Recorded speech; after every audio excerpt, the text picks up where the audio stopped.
Salut les gens, aujourd'hui on est parti pour un petit urbex, oui, vraiment, pendant le road trip on va faire un petit urbex. Je sais même pas en vrai si on peut le qualifier d'urbex pour être franc avec vous, quoique si au final parce que c'est un lieu qui est totalement abandonné. On va visiter une glacière, oui, ça semble bizarre comme ça, mais c'est une glacière. Vous allez voir, je vais vous expliquer mieux en détail juste après. En attendant, on va aller voir ce que ça donne.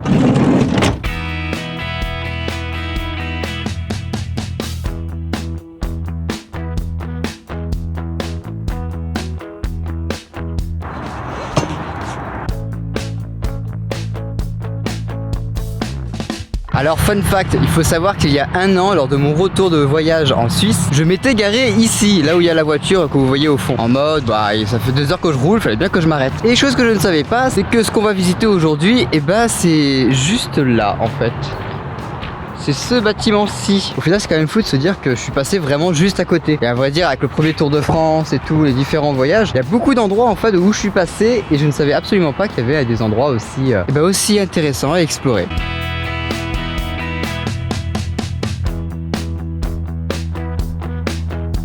Devait être un entrepôt de stockage ou un truc comme ça sûrement. Qui fait que du coup on retombe que sur des grandes pièces à chaque fois. Dommage, j'aurais bien aimé voir des vieilles machines et tout pour la découpe de la glace, des outils de collecte, des outils de traitement de la glace et tout. Ça aurait été trop bien en fait. Je sais pas si vous voyez là tous les trous, enfin si vous voyez forcément. Mais vous voyez là tous les trous qui sont là, qui sont en haut de la porte. Là je pense que c'était pour des convoyeurs. Vu la grosseur du trou, ça fait penser à un convoyeur pour faire passer les gros morceaux de glace et pouvoir certainement les stocker avant de les revendre. Parce que c'est clairement pas un endroit où on peut passer. À moins que ce soit des Lilliputiens qui faisaient de la glace, mais je suis pas sûr.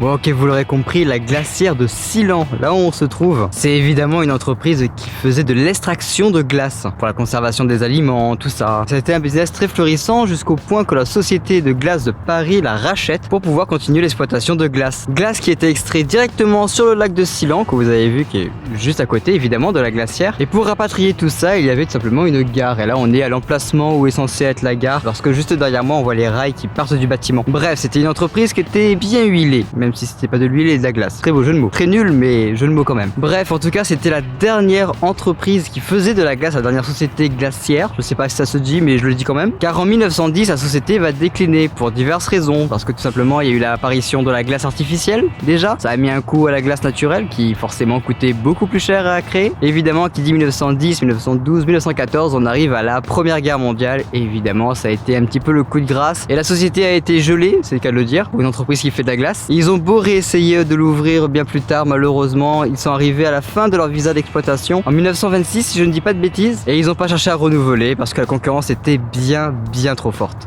Et voilà ce qu'il en est pour la glacière de Silan. J'aime beaucoup cette petite curiosité, je ne savais pas qu'on avait encore des bâtiments comme ça qui montraient la glace naturelle, parce que ça fait maintenant tellement d'années qu'on n'en fait plus de la glace naturelle, tout est fait de manière artificielle et ça coûte beaucoup moins cher à faire. Et je me dis qu'avec le réchauffement climatique, tout ça, de toute façon ce genre d'entreprise ça aurait pas vraiment percé au bout d'un certain temps. Bref, on se termine ici sur le lac de Silan et nous on va aller bouger, on va aller voir un monastère. Le monastère, je crois que ça s'appelle de Bro ou Ambro, je ne sais plus, et il est situé, si je me trompe pas, à Bourg-en-Bresse. Je suis même pas sûr de moi. Je sais même pas je sais où on va, mais j'ai pas le nom de la ville, j'ai même plus le nom du monastère. Je suis en train de tout perdre là. Je sais même plus où on va.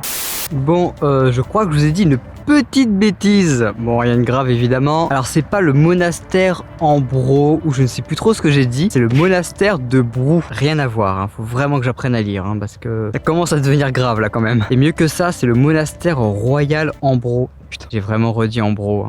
Ça me saoule. C'est le monastère royal de Brou, du coup. Et pourquoi royal? Tout simplement parce que c'est la duchesse de Savoie, Marguerite d'Autriche, qui a fait construire ce monastère. Et Marguerite d'Autriche, pour la petite info, c'est la tante et la marraine de Charles Quint. Charles Quint qu'on avait vu en Espagne. On avait vu toute son histoire en Espagne, avec la Reconquista et tout ça. Donc vous voyez, au final, dans l'histoire, tout est lié.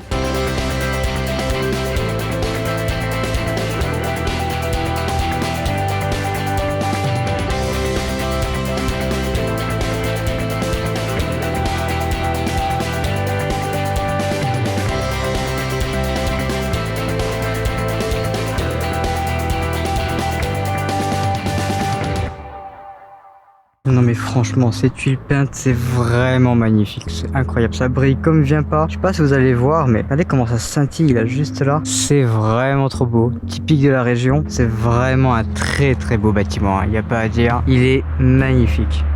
Ok, donc ici dans le parvis il y a un cadran solaire, on voit les différents chiffres et tout. On a midi qui est juste là, 1h et tout. Mais comment on lit l'heure en fait? Il n'y a pas d'aiguille, il n'y a rien. Là en plein milieu il y a d'autres trucs, je sais absolument pas ce que c'est. Je me demande si avant il n'y avait pas une aiguille quelque part. Soit elle était au milieu, genre ici. Et du coup, par rapport à mon nombre, il serait... Il y a 2 fois midi. Ouais, il serait 2h en gros. Soit il est 14h, 2h du matin. Impossible, il est 16h actuellement. Il est cassé le cadran solaire là. Ça me fascine ça le cadran solaire. Chaque fois que j'en vois un, j'essaie de comprendre comment il fonctionne et jamais j'y arrive.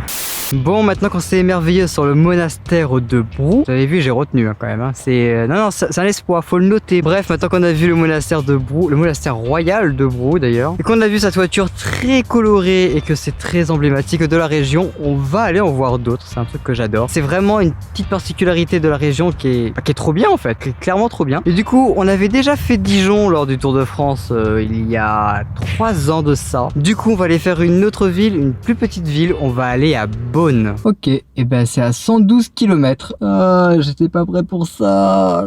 Alors évidemment, c'est là qu'il y a toutes les toitures décorées et c'est fermé. En fait, c'est vraiment, c'est un musée en fait. C'est le musée de l'Hôtel-Dieu et évidemment il y a des horaires d'ouverture. J'attendais que ce soit une place en fait. Et c'est pour ça que je suis dégoûté.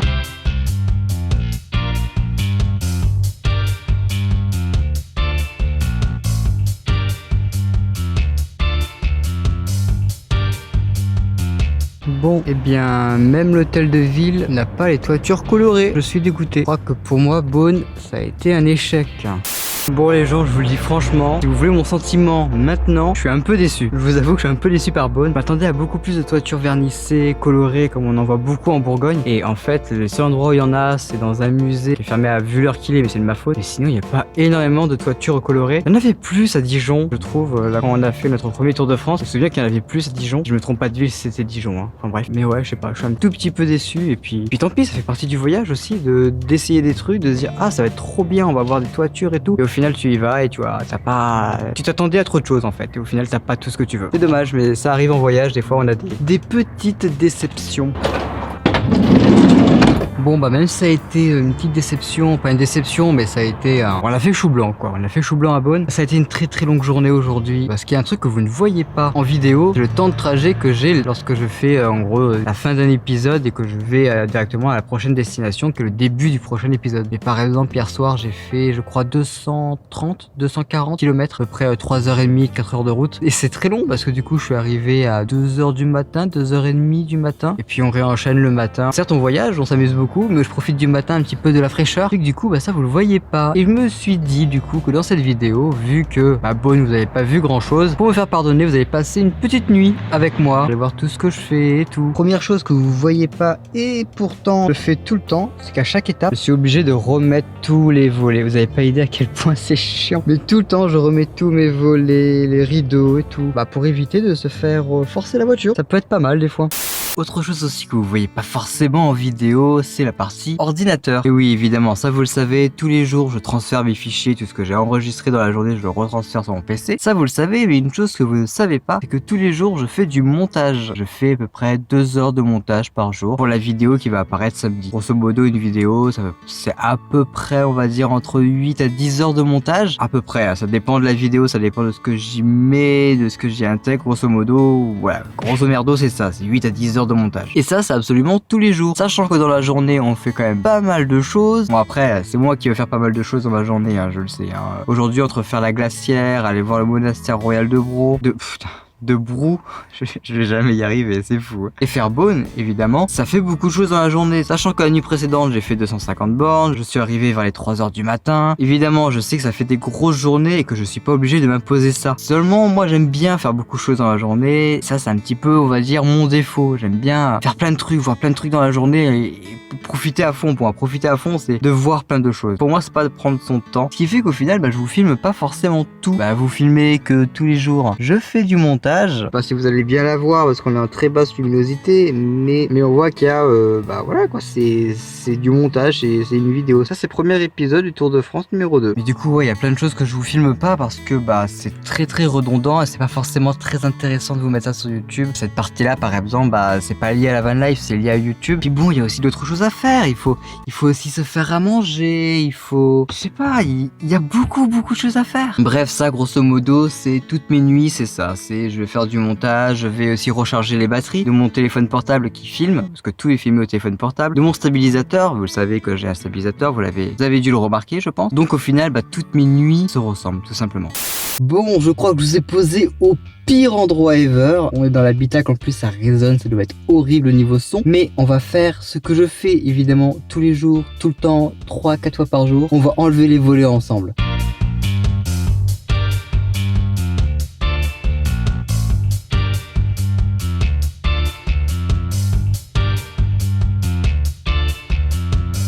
Bon bah finalement c'était assez rapide. Alors, il est minuit 47 et on a 118 km à parcourir. On est arrivé dans 2 heures. Et c'est ça absolument tous les jours. Et je viens d'arriver, il est 2h47 du matin. Waouh, la route a été longue. Bon, je suis complètement éclaté. Les 20 derniers kilomètres ont été tellement long. Du coup, vous avez vu un petit peu tout ce que je fais off caméra, ou du moins ce que je fais le soir globalement, c'est toujours la même rengaine, la même chose. Bref, c'est pour ça que du coup, je vous le filme pas forcément parce que c'est trop redondant, vous voyez, je vais pas vous mettre ça à chaque épisode, ça servirait à rien quoi. Enfin bref, en tout cas, je suis content de vous l'avoir montré un petit peu à l'envers du décor. Et puis voilà, moi je vais vous laisser là. J'espère qu'il vous aura plu. On aura vu quand même pas mal de choses encore aujourd'hui. Moi, je vais vous dire à la semaine prochaine. Vous savez comment faire pour soutenir la chaîne comme d'habitude, le petit like, petit commentaire si vous le souhaitez, et l'abonnement si jamais vous découvrez la chaîne et que vous voulez ne rien louper de la suite. N'hésitez pas à vous abonner, ça fait toujours plaisir de voir ce petit compteur d'abonnés augmenter au fil du temps. Bon allez, je fais pas plus long, je vous dis à la semaine prochaine. Allez, ciao.